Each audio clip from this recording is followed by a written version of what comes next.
Holy motherfucking shit, motherfuckers. What the fuck was that, man? That was fucking Killcrown. And, fuck yeah, man. Fucking, I have a very special, guest with me on tonight's interview. Who do I have? This beautiful fucking, ravenous thing sitting next to me, to my right. Did you just call me a thing? What's up, everybody? Happy fucking Friday.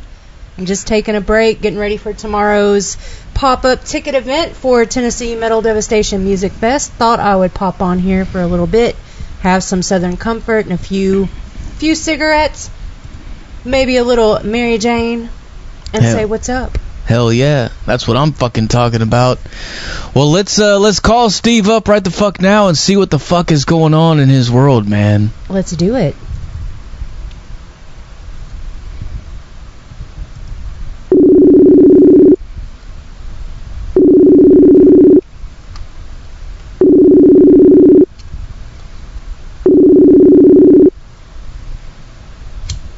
Hello. Hello, Steve. What's going on, dude? Hey, Zach. How's it going, man? Hey, Steve. Raven here, too. What's up? Raven! Oh, man, so good to hear from you guys. Good to hear from you, too. Can you hear us okay and everything?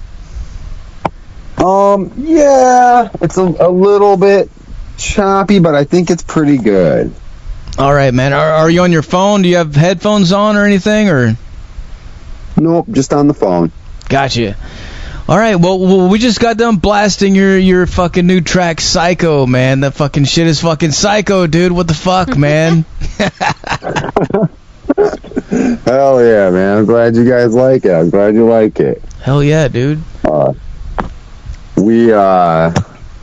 that song is obviously our only release right now. Yes. We threw that out just so that people could kind of hear where we're at a little bit with our music, but that was we're lined up with I think with a good company that's going to produce. They're doing a single for us right now, and then we're gonna hit up with a full length after that. Hell yeah. So I'm really excited, and we're just like I said, that song's awesome, but like we produced that ourselves, Well, it sounds great, man. You guys did a good job, dude.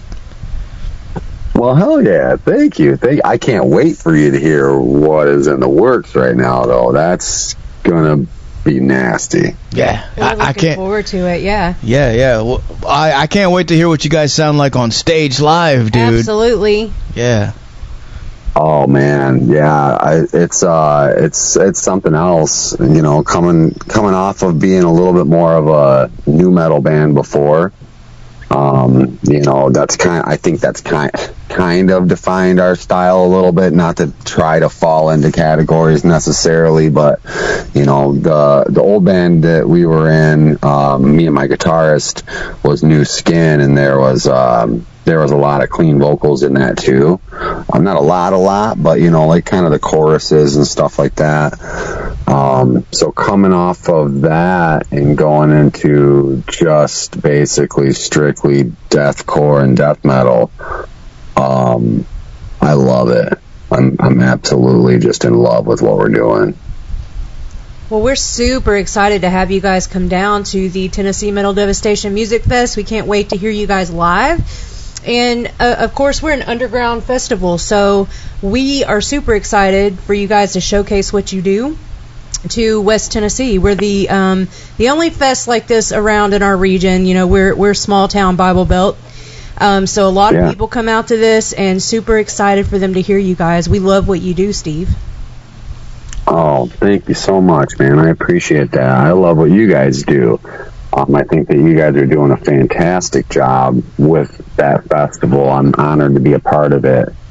And just in general, you guys are real hard workers and you're real good people, and I'm happy to have you guys as friends.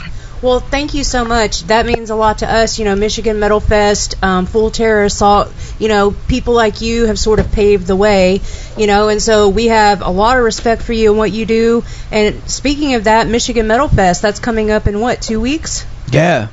Yeah. Yes, ma'am. It is coming up in 2 weeks, August 24th. Lila Arboretum in Battle Creek, Michigan. It's Michigan Metal Fest. We super excited, man. We got Mushroom Head out there. We got Head PE, Gideon, Traders.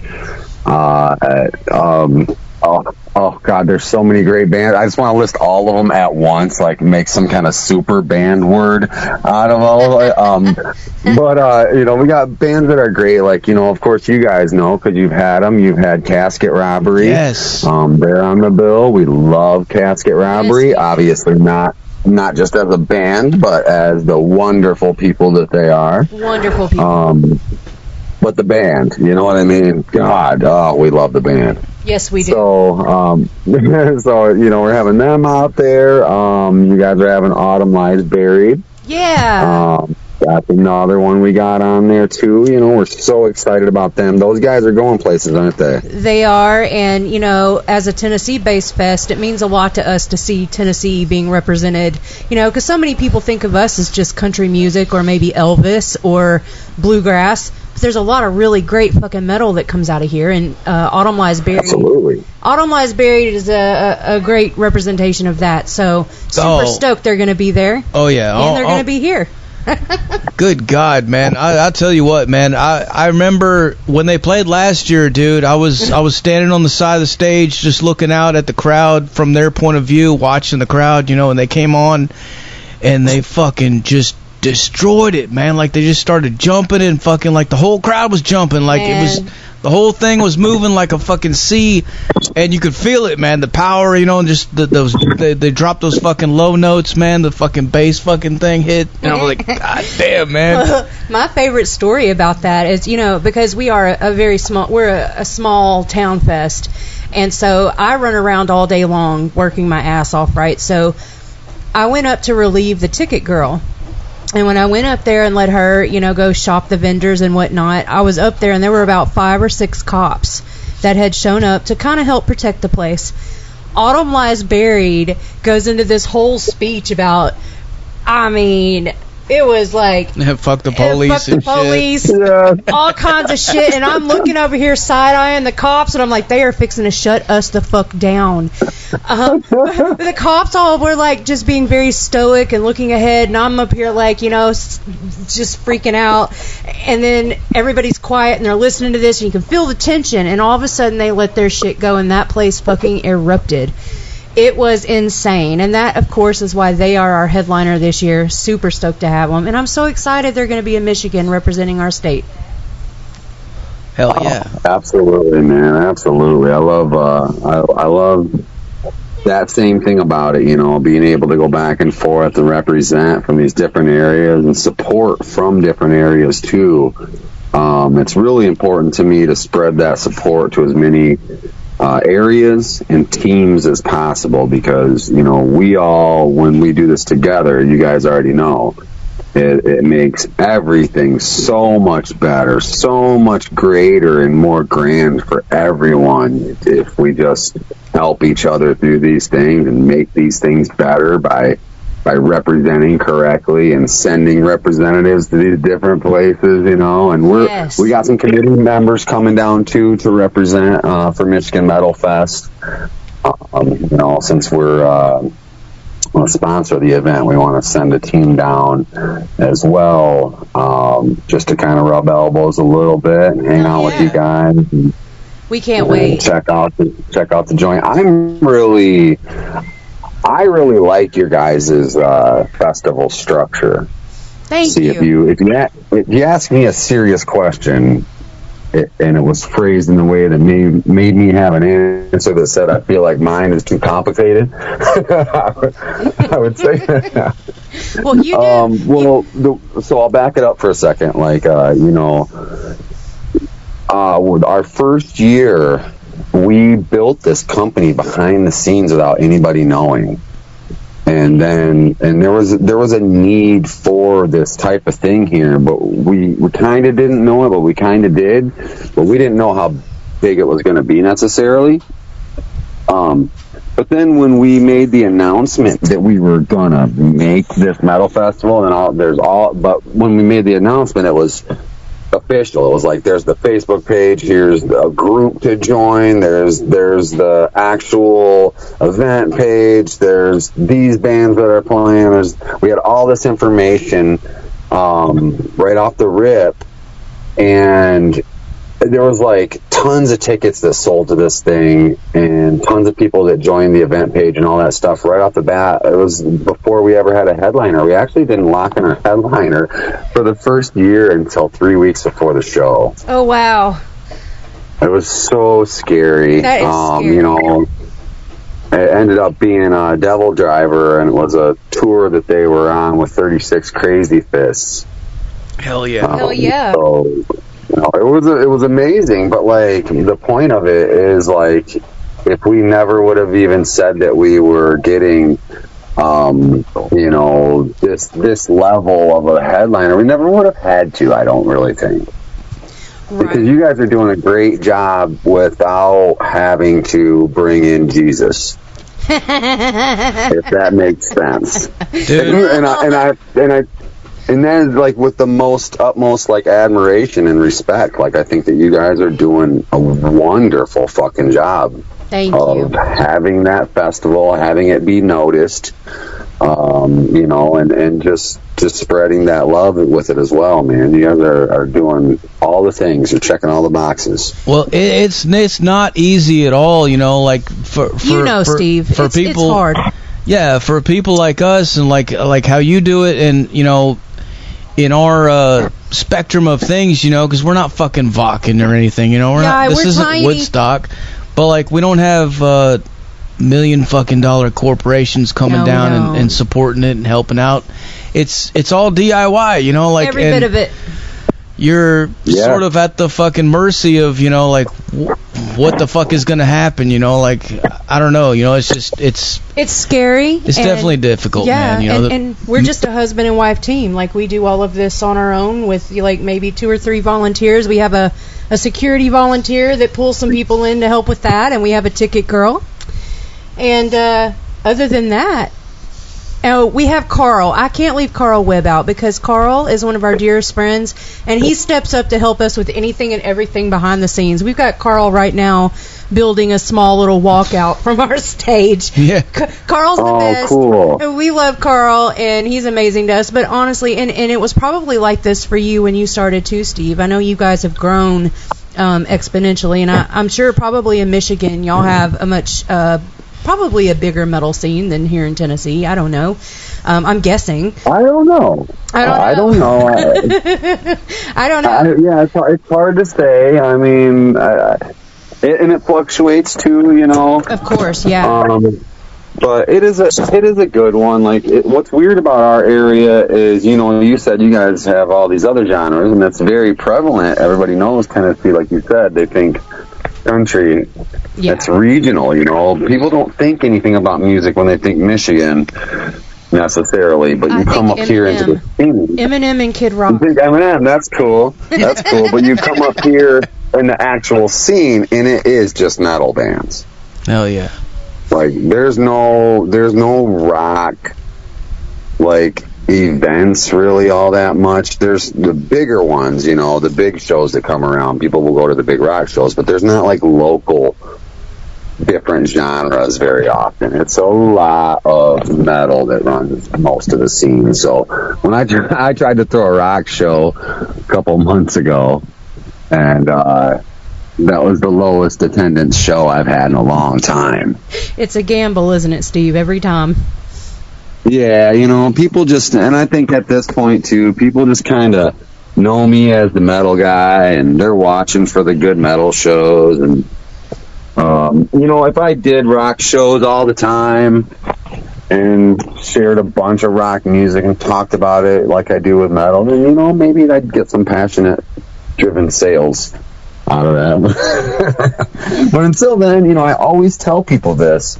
It's important to be passionate about what you're selling, because if you don't love what you're selling, you're not going to be good at it. That's absolutely true.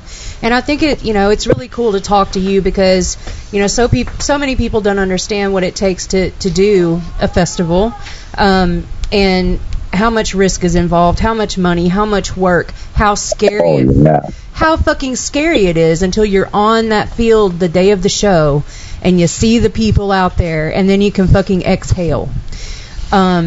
It takes a special kind of person to do that, and kudos to you because you're well known for what you do. You've grown this amazing thing. You've got amazing bands. You're doing great things for the scene. And yeah, it's very inspirational. So thank you for what you do for metal and for all of these bands. I can say the same to you guys for sure, man. As soon as I saw you guys pop up with what you got going on there, I was like, all right, that's really cool. And then seeing the after results was even cooler. I was like, okay, they not only pulled it off, they did a good job, and the most important thing is the bands all really loved it. Thank you. That means the most to us. Yeah, that's the most important part about it, man. Yeah. Exactly. And I think that's another reason why we have decreased the number of bands that we have. We are now officially at half the bands we used to put on when we first started this event 6 years ago. Oh, wow. 6 years of doing it. It was actually 8 years ago when we started. But yeah, we had 40 bands when we first started. Holy shit. Yeah, so like 40 bands. There's 2 big stages split in half. They'd go back and forth. So it was just always music playing at 2 different stages. It was chaos. It was crazy. Everybody loved it, but like at the same time, it's a lot, and some people really don't like to rush around to catch half sets of bands, and you have to choose between catching, what you want to see. So over the years, I've just kind of been watching people and listening to people and kind of making this festival for them. Yeah. That's what's important, man, is like we can have visions, we can have dreams, but we don't steer the entire ship. No. We really need help from everybody else and everybody who loves it. There's some people that will love it more than we do. Absolutely. And I know that sounds weird, but we have a lot of work attached to it, so our love level is at a strange place sometimes. Absolutely. And it's like a love-hate for us a little bit, even though we do love it passionately with our hearts. But there's some people that will view this as their one escape for the year. It's the one thing that really pops off for them, that makes them feel like themselves. They get to see all their best friends. They get to feel just their best version of how they want to feel, and that's why I keep doing it. It's for those people, the fans that come that feel that way. And then now, I've been blessed with a lot of people that work for us. They all volunteer. It's all year long. We meet every 2 weeks, and then for the last 2 months we meet every week. And those guys have passionately pushed me through during certain points where I'm just like, man, I don't know. It's just a lot to do. It's a lot to deal with. It's a lot mentally to struggle and fight behind the scenes, and nobody can really know what you're going through sometimes. You know what I mean? Exactly. And then my people will be like, you know what? Hey, let me take some of that off of you. Let me do more. And they just keep saying that, let me do more, and let me handle this, and let me handle that. So now we've got departments, we've got department heads, and for the most part, I can, if I really can't handle an item, then it's not my item anymore. That's someone else will pick that up. That's beautiful. So someday I do it for these guys. Well, yeah, and someday we hope to be able to have that kind of structure too. I think we got to grow a little bit more before we can have all of that. But that's really awesome because I know you do. You have your own gig, that you do full time too, just like we do, and it gets really, really difficult to balance it. And I think probably every other week, Zach and I are like, "Oh, we can't fucking do this. This is too much." There's like things that come up, and you're like, I absolutely you know, I can't handle this, and you're saying that over and over again, but then, like, at the same time, you'll start to notice that this same person has been asking you if they can help. And this other person said, hey, man, if you ever need any help, you know, let me know. And you'll notice that you've said to a lot of people, I absolutely will, man. I'll let you know when I need something. But you don't know how to structure it. Yes. You don't know how to take everything that's in your head and put it out in someone else's head. Yes, exactly. So all you need is that first real person who can't ignore this, and it's probably somebody who's done different events and different things with you. And it's somebody they're going to be there forever. They're going to be there for a number of years. They're probably somebody in your crew right now, or somebody that you know that comes to a lot of shows, or you know, gets involved a lot with a radio station or something like that. You know, for me, it was Jesse Dibble. This was the guy that said, you know, listen, man, you know, we need to do this. Like, what's it going to take? I know it's too much for you. What's it going to take, Steve? And I'm just looking at him like, you son of a bitch.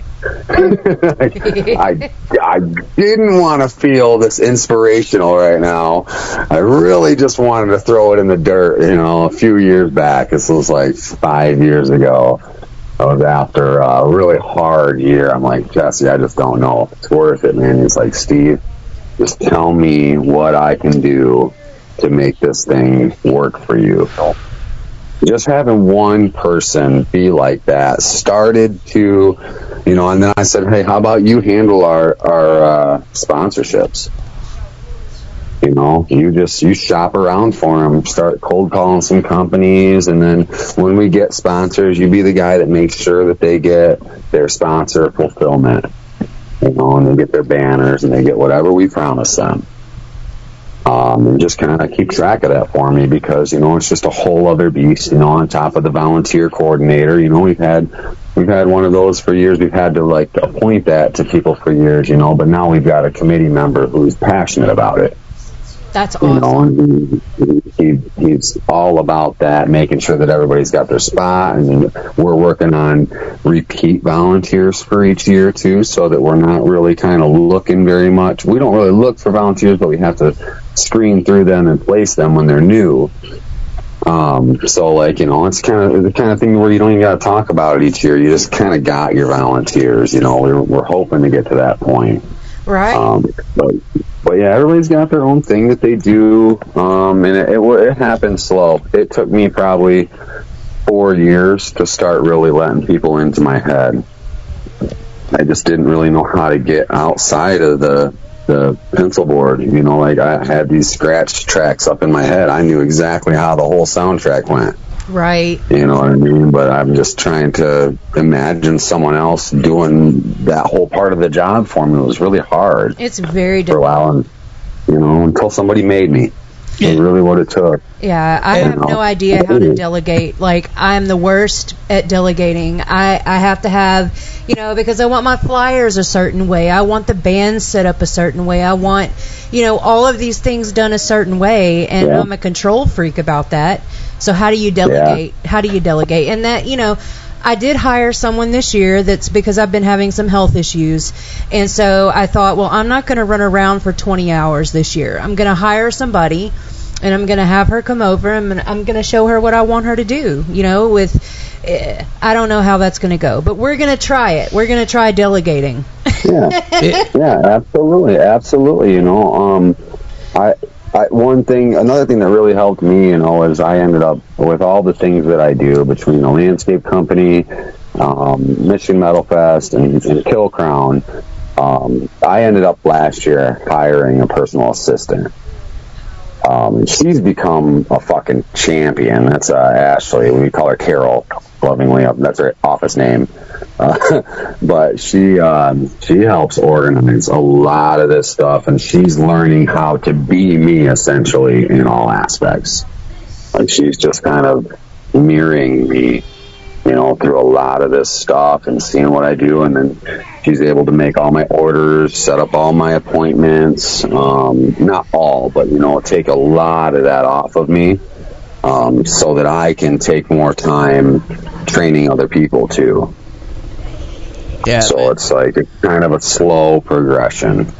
It really fucking boils down to like what kind of support and help and what kind of crew you can fucking gather around you, to fucking help you with shit like this, because I mean, especially with it being mostly underground and kind of DIY, a lot of the fucking and I'm not gonna name names or anything, but a lot of the mainstream fucking metal websites and stuff like that, they just don't really... They ignore you. Yeah, I mean, we can send them shit all fucking day long about all kinds of stuff. It's like, what the fuck? How can you not fucking be reporting on this, But it's just like, they don't care, There's those names aren't in there, the money's not in there, so it's just not their fucking thing, and it is what it is. Truth be told, they really only like posting stories about how fat Vince Neil's gotten or how much they hate Marilyn Manson. Right. They really only like stories that are going to get hateful responses, and when you're in the festival game, it's all about love. They don't like love. Love doesn't sell. Yeah, if there's something negative, though, if shit's getting canceled or shit's getting fucked up because somebody fucked this, whatever happened, then it's all over the fucking place. They love that shit. Then you made it, but you don't want to fucking go down that road, man. Well, one of the things... Yeah, people love drama. They do, don't they? And speaking of drama, the drama here that we get, because we have an annual satanic panic that happens because of our festival. And that's part of the thing that takes a lot of my energy, is I'm constantly fighting back against these fuckers. But one of the beautiful things that has come out of that is this documentary film that is being made about our festival.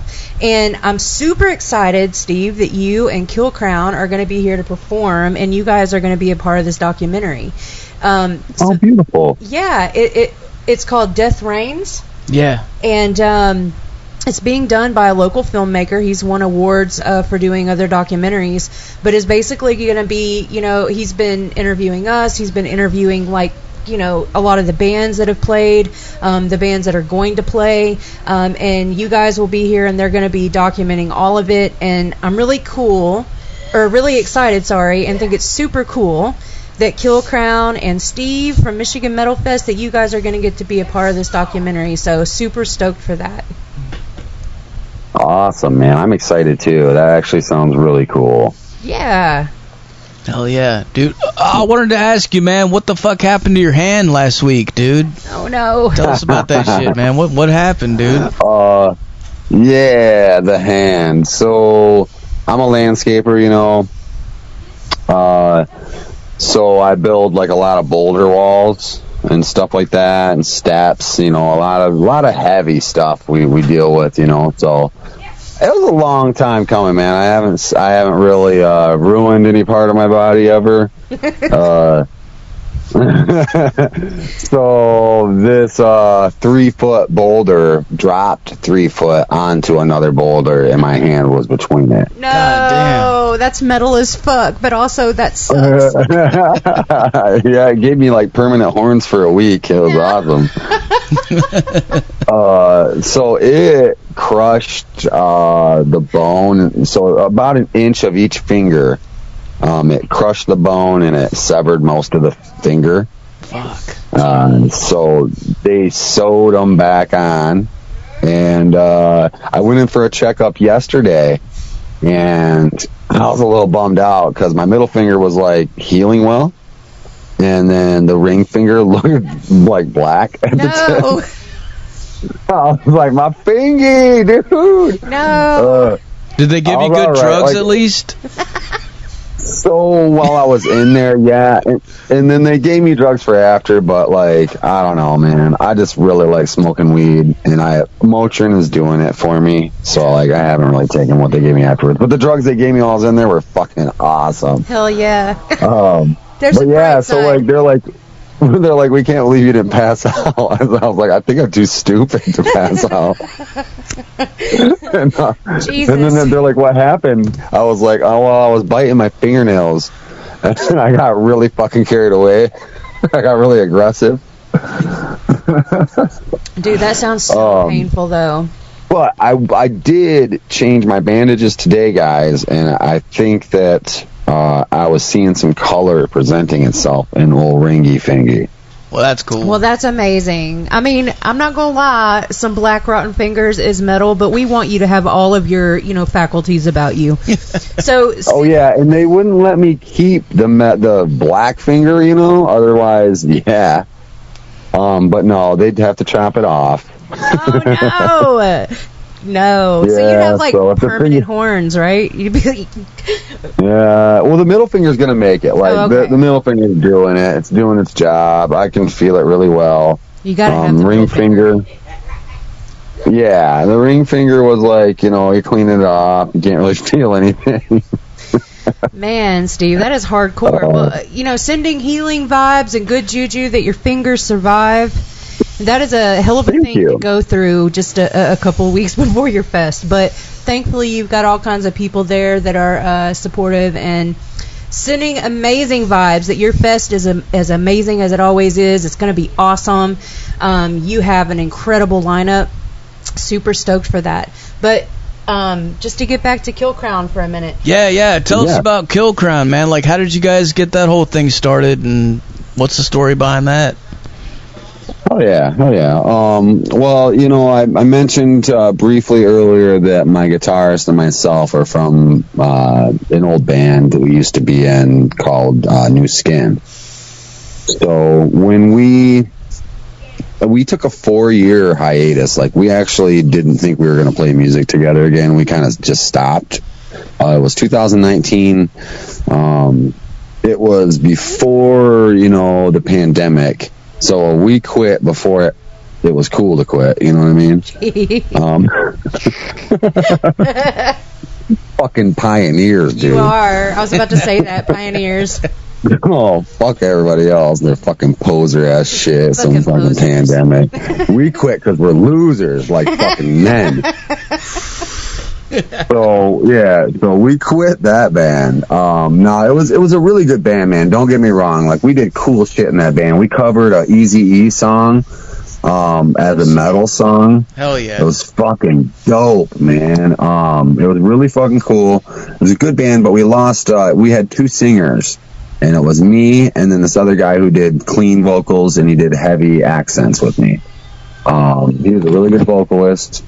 But he ended up being out of the band, and we tried to just kind of go on. We didn't want to look for another singer vocalist. We were like, nah, we don't really need to do that, We tried kind of going on for a while. It was about a year or so after that that we did shows, and it was just for one, it was kind of exhausting because I was kind of filling the shoes of 2 vocalists during a lot of the parts. And then on top of that, we ended up getting a different drummer, and then he didn't last very long. We were looking for another drummer again, and we're just we had, back in the day, we had already been through a couple of drummers in the beginning, and then we finally had it locked in for a long time, and then we started going through them again, and we're like, man, we finally got tired of it. We just kind of looked at each other and we're like, I really don't want to train somebody on the same music again. I just really don't. Right. So when we got back together, when we decided that we couldn't go anymore 4 years without music, we got together, we started playing the old songs again. But me and our guitarist now, Oren, we're just too heavy, man. We were trying to play this music and it just didn't fit. And we're like, man, we played a couple shows as New Skin, actually, to kind of get out there again. But we're like, dude, we're not this band. We are not this fucking band, man. Let's not do this to ourselves anymore. Let's fucking stop this now, and let's make ourselves the band that we fucking want to be. Hell yeah. Just all the way, without any question. We want to be this band, because New Skin, we kind of wanted to be that band. We really wanted to play music, you know what I mean? And as Killcrown, we really want to be that band. We fucking love this music, man. It's heavy as fuck. It's mean. It is very aggressive live. It's very much a focal point. We get a lot of people coming up to us after shows that are just like, dude, that's nuts, man. It's unreal, the energy you guys put out. And it's because it's authentic. It's 100% what we should be doing on a fucking stage, and that's why it comes out right. Hell yeah. You know, it's funny, you were mentioning nu metal earlier, like that's where you guys came from, but when I was listening to the single and watched the video of you guys playing live on stage, man, I was like, dude, this is fucking like Lamb of God fucking type shit. Like, I wasn't even thinking fucking... It's definitely different, you know. Nothing against nu metal, man. I like a lot of nu metal too, but yeah, it was like more our of old band was the nu metal band. Right. Yeah. You know, not a Killcrown whatsoever. We're definitely more death. Definitely death metal. Yeah, death, and it's kind of like a slam death. You know what I mean? Yeah. Like elements of hardcore and shit in there too.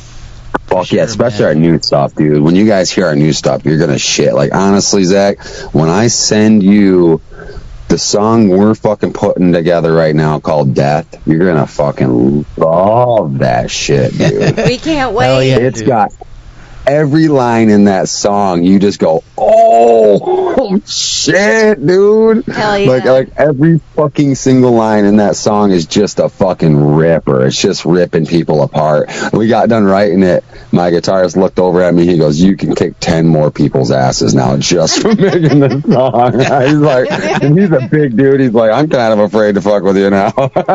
Hell yeah. So what inspires you when you're writing songs? Like, what sort of things inspire you and get your anger going and come out through that music? People being pieces of fucking garbage in the music industry a lot. Yes. We relate. I'll tell you, there's a fucking lot of that, man. God, there is. Holy shit. So that's a lot of it, and then, you know, just personal relationships and different situations that are just fucking out of this world fucking stupid. It's amazing how fucked up stupid people can fucking be stumbling through this shithole fucking life, man. And you go through these experiences with people. I don't know how other people can't write songs about their life all the time, because fucking I can't not do it. It gets so fucking ignorant or so just absolutely up one fucking crazy ass tree. You're like, what is this? What, you know, what? We were just having a normal life here, and then all of a sudden this, you know, it's just, it astonishes me, man. I never run out of things to write about, because people just don't stop being pieces of shit. There's constantly, you know, new material. Yeah, I remember one of my old bassists he goes, hey man, you know what? Why is everything you write gotta be so angry? I'm like, dude, because that's what I am, man. That's what this is. This is fucking real, dude. You're gonna ask Eminem why he writes songs that fucking diss people, or why he writes songs about his shitty ass fucking childhood? Because he had a fucking shitty ass childhood, and people are dissing him, and he's dissing other people because they won't ever fucking understand, and he has to. That dude has to stand on his fucking business. Yep. You know? Absolutely. By the way, his new album is fucking genius. It's amazing. Yeah. I've been listening to it, and I know a lot of people fucking hate it, but that shit is beautiful. Like, I listened... It is. I guess, like, right when it came out, like, the full album, and I was so inspired. And my kids love Eminem, too, so we were listening to it together, and I know I'm a bad mom for that, but, you know... Me too, dude. Me and my kids, too. Yeah. My son... Fuck yeah. No, you're a great mom. I bet your kids fucking love you, just like my kids love me. It's because we fucking care about them having a role model that makes their dreams come true and doesn't just fucking smash your life. Hell yeah, dude. Yeah, I think so too. Like, my oldest son, proud of yourselves. My oldest son's a little bit embarrassed of me, because I'm very much, you know, I'm like, who did what to you? Fuck them, you know, and blah blah blah blah. But my kids, they're nurtured, they have free will, they listen, you know, I don't censor my children. You know, they're taught what they can and can't say, but when it comes to music, anything that they want to experience, they have free reign here, and that's beautiful. Yeah, same. Yeah. And Eminem is fucking badass, representing Michigan. I can't say the same about Kid Rock. He's down here in Nashville, like, ruining shit. So fuck Kid Rock. Fuck Kid Rock. Get the fuck out of here. He has invaded Nashville and shit upon it. Such a weird person, man. He's so uncomfortable. He had some okay shit back in the day, but yeah, he's definitely. I don't know. His current form is something else, though, right? I'm telling you, I was raised in Nashville, and so like I'm 45. Nashville back in the day was like cool, you could ride up and down Broadway and you could buy weed and pills and party with the cowboys and it was all cool. But now all these people from LA and people from like Kid Rock come down here and open up bars and all of a sudden it's a cesspool of like I don't even fucking know, like redneck Karens.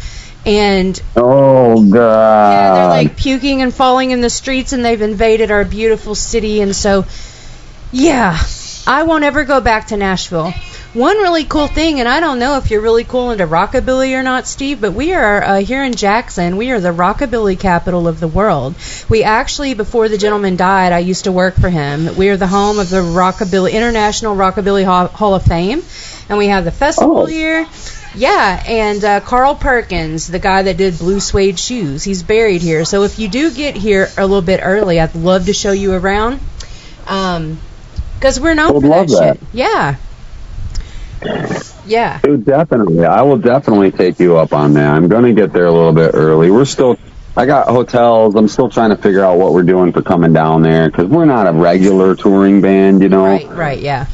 We don't have a rig. I own a bus, and I have, like, bigger trucks and trailers, but not a van. Like, I don't know. It's like you need, like, that certain thing. And yeah, I have so many other things, you know what I mean? But yes, you do. I really want a van. And my bus runs on propane. Holy shit. So it's like just kind of weird. Like we thought about bringing that down, but you got to just like travel during the day and stop at like hardwares to fill it up. It's super weird. Well, I bet that, I haven't looked lately. Propane, like super expensive, right? I think it is kind of expensive right now. I haven't really compared it or looked either. Everything's expensive right now. Everything's so expensive, so you bet your ass that propane is expensive. No shit. Well, I put most of the bands up, if they're like, our headliners or whatever, we do the Best Western. Now, it is not super fancy, but it's affordable, and it's only like a mile from the venue. So if I don't know where you guys booked, but that's one that I recommend because it is affordable and it's close. Obviously, being a small fest, we can't do that for all bands, but that is the one that I recommend because they've been super great to us and they're used to the fest people, booking there. So you might try there. Or the camping, Chickasaw State Park. That's about the closest we can get. I think, what is that? We almost ended up there. We almost got the lodge. Ooh, we had a bunch of 2 days that were... Yeah. Well, we almost rented this, like, farmhouse. It was, like, $1,700 for the 2 days, but it was, like, it slept, like, 16. Holy shit. It was badass, dude. It had, like, a hot tub, a pool, and a jam room. I was like, dude, get me into this place. And then it ended up renting before we could get it. You guys would be like, yeah, that's, like, pretty swanky. Do you know... oh, man, but... You can rent a train car here at Casey Jones Village. You can actually... We're kind of famous for this train conductor named Casey Jones, who, like... Wow. Yeah, so at the Casey Jones Village, which is right beside the old country store, which, by the way, was the prototype for Cracker Barrel, you can stay in a train car that was, like, part of Casey Jones's train back in the day. Wow. I've never stayed in it, but I hear it's pretty fucking cool. That is pretty cool. I might... Next time I come down there, I want to try a little harder to dip into the culture instead of just renting a hotel room. Well, we really, really hope to spend some time with you, Steve, because, we feel connected with you. You're a fellow festival runner, and we love your band, and we've known you for a while now, and we would love, to show you around and introduce you to the culture of our area. And we've got the pre-fest party the night before, which is at the a local bar, which is right down the street from the venue. Downtown really Tavern. Cool. And they have a really cool fucking setup there, man, where we can all hang out and fucking mingle. It's a small bar, but they have an area outside, like a courtyard.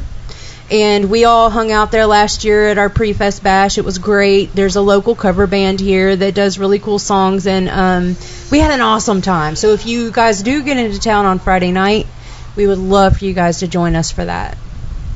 I think we will. Hell yeah. For all the people out there that are wondering, man, when they come to see you guys live, are you guys going to have any kind of special merch or anything like that you're going to be selling? Merch. Oh yeah, absolutely. Our merch is awesome. I gotta say, we get people just like that don't even hear our band that go up and buy the merch. Yeah, this one guy walked by when we were at Toledo Death Fest. This guy's walking by and he's looking down at it, and I was like, "Hey man, what can I get you? You know, I see you checking the goods out. What can I get you into?" He's like, "Oh, I don't know. I haven't heard the band." I was like, "All right, dude." I was like, "If I show you this song on my phone and you like it, can I sell you a shirt?" He goes, all right, let me listen to it, man." I just gave him a song on my phone, shitty ass phone, just put it up by his ear. He listened to it for about 30 seconds. No, he was probably about a minute and a half. He's about halfway through the song. And he looks over at me. He's over there bobbing his head. He's like, all right, I'll grab a shirt, dude. Sold him a shirt. All he heard was a minute and a half of our music on my phone, and he grabbed one up, you know. But, yeah, lately I've been hearing from a lot of people. They're just like, dude, you guys' merch is sick, man. I just think it's a good mix. We want to get more. I think by the time we come down to you guys, we're actually going to have even more. Well, can I give you a suggestion, Steve? Sure. And I do this for every band that we interview for the fest, and I'm going to tell you, our first festival that we put on, we had a band out of Kentucky that came down here with booty shorts, okay? Had the band's name across the ass cheeks, and I'm going to tell you, down here in the South, it's hot. And people love the fucking booty shorts. They will buy them, they will go to the bathroom, they will change into them, and you will see your band on asses all across the field at the fest. So if I can suggest, if you have a little extra, I don't know if you have time, but booty shorts are amazing here. Okay? People fucking love them. And I love the booty shorts. Yes. And who is your artist? Is there a specific artist that you use for your merch if you want to give them a shout out? I can't really pronounce my artist's name very well. We can't either. No, yeah, we can. To be honest, both of my main artists are from different countries. I do share a lot of their stuff. There's Diego. I don't know what his last name is. I'd have to go back and look. He's done a few of our designs. He's done some for Metal Fest and for Killcrown. And the same with Ali. I can't pronounce his last name. Are they from Indonesia? It's a couple different places. Yeah, one of them is, I think, in Indonesia. And the other one is in, I want to say Germany. Or something like that. They're just people that I've hooked up. The one guy from, I'll have to verify that. I think he's from Germany, but he does a lot of artwork for major bands. He reached out to the festival just as somebody who has done artwork for, like Dying Fetus and bands like that.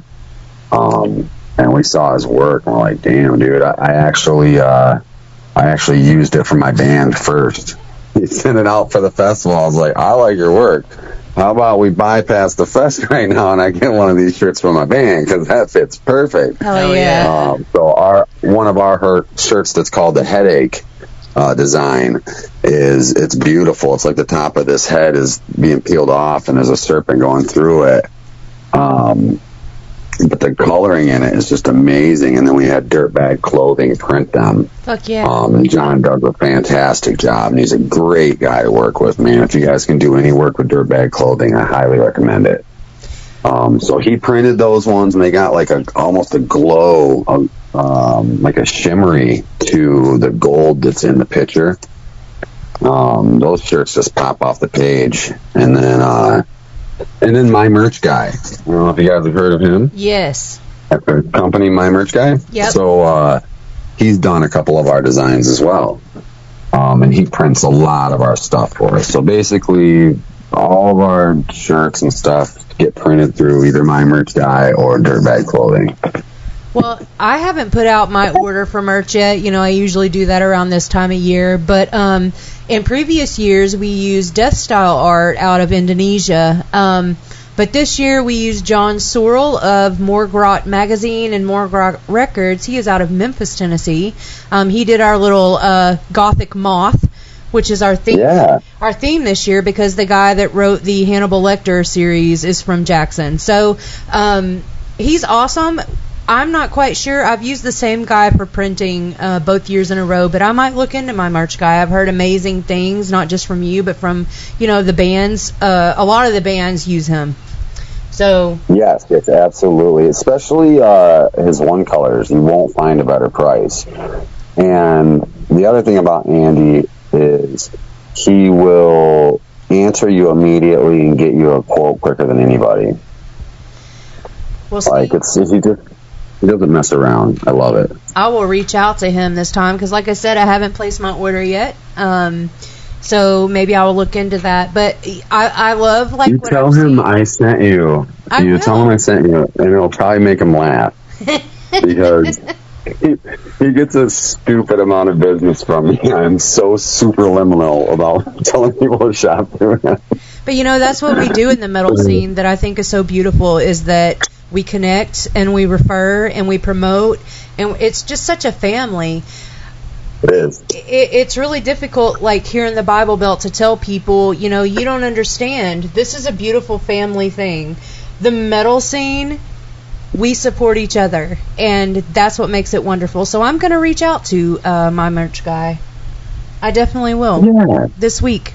Yeah. I'll tell him, Steve sent me. Hook it up. Last week he had 3 orders that he was convinced was from me. Just in that 1 week, he's like, "Son of a bitch!" He goes, "I knew it was from you." As soon as they all 3 came in. Was he cussing you or praising you? Is he too busy? Is he busy? He loves it. He loves it. We work together really well. And then like he sponsors every event that I do. He asked me if I could just leave his logo on the flyers. He's like, "We'll work out whatever details for each show you have, but just consider me a part of the family permanently." That's beautiful. You know, so him and I will just work on things and have fun, come up with stupid ideas, and just laugh about it. You know, like we were doing giant balls, beach balls. You know, we were going to do giant beach balls, so he was going to bring giant blue balls. You know? Oh, shit. It's just we'll get caught on the phone just laughing our asses off, man, like just about any time we start talking about anything. And then we'll come up with all these legit plans for things, you know. So he does a great job sponsoring us, though, man. We trade out a whole bunch of stuff, and then he trades out with other people too, man, to help make it, you know, if he can do a barter instead of a cash thing and it works for both people, he'll do that, you know. Yeah. He's a good dude to work with, though. I think that if you guys get to know Andy, you'll probably end up working with him on a little bit more stuff. Well, we'll definitely reach out and see if we can't cultivate a relationship there. And speaking of sponsors, thank you so much for being a sponsor and helping get out the word about Tennessee Metal Devastation Music Fest. We truly appreciate what you do. So thank you for that, and thank you for, you know, like I said before, everything that you do for the metal scene. It's beautiful. No, absolutely, man. I wouldn't want it any other way. And I gotta thank you guys too. You guys have been a sponsor of ours for years now. Fuck yeah, dude. Fuck yeah. Happy to be. Proud to be. Automatic, dude. Yeah. Hell yeah. It's part of the family, man. All right. Well, Steve, we're about out of questions for you, man. Is there anything else you want to let the people know? I think just a recap that you know, the Michigan Metal Fest is coming up in 2 weeks, August 24th. The tickets are selling really good. We're almost sold out of VIP tickets. That's really cool because we upped the number this year by 50. So I'm really excited because we actually had, like 40 or 50 left over last year, and we added another 50 on top of the whole amount. So we sold the shit out of some VIP tickets this year. That's awesome. But yeah, I'm really excited to see everybody. I hope that one of these years, or this year maybe, that you guys can come up. Absolutely, man. We want to. When it's a possibility, then I want to help you make it happen. If there's a glimmer of hope for you guys to come up, let me know, and I'll do everything I can to help facilitate. Thank you, Steve. I don't know if it'll be this year because I've been having some health bullshit, but we definitely want to try to do it next year for sure. But you're wonderful, and thank you for extending that. We want to come so bad. Oh, you're very welcome. Yeah, the offer's open next year as well, man. You guys just let me know, and I'll help get you all set up here so you can come. And, if you come up, definitely come up for a few days. Hell yeah, we will. Fuck yeah. Well, before I let you go, Steve, can I get you to make us a station tag real quick? Absolutely, man. All right, whenever you're ready, say something like, "This is Steve from Killcrown and Michigan Metal Fest, and you're listening to Metal Devastation Radio." All right, you sound like you did it pretty good. You gotta You do it. sound kind of like me. You gotta do it. Yeah, they hear me enough, man. Yeah, this is Steve from Killcrown and Michigan Metal Fest, and you are listening to Metal Devastation Radio. Fuck yeah. Dude. Perfect, man. All right, Fuck yeah, I'm naturally cool, man. I know. You got it, I'm just brother. kidding. You got it, man. What we're going to do now is we're going to blast some more Killcrown for these motherfuckers so they can go crazy, all right? Absolutely. Thank you, man. Thank right, you, man. Steve. Big love. Thank you for everything. We can't wait to see you October 5th. Yeah, we'll see you soon, brother. Huge love, guys. We'll talk to you soon. Later. All right, have a good one. You too. Bye. Thanks. Bye-bye. There you have it, folks. Steve Maple from Michigan Metal Fest and Killcrown live on the Zach Moonshine Show with Metal Devastation fucking Radio and Raven. And the Raven Show. Can it be the Raven Show, too? The Zach and the Raven fucking Moonshine Show. Zach and Raven. The Moon Raven Show. Oh, shit. Oh, shit. Taking over. All right, man. You guys heard the drill, dude. You know the fucking drill. You know the fucking deal, man. Put your speakers in your windows, put them in your front lawns, put them in your neighbor's driveway, do whatever you got to do. If you don't see U-Haul trucks everywhere tomorrow, you got fucking serious problems, man.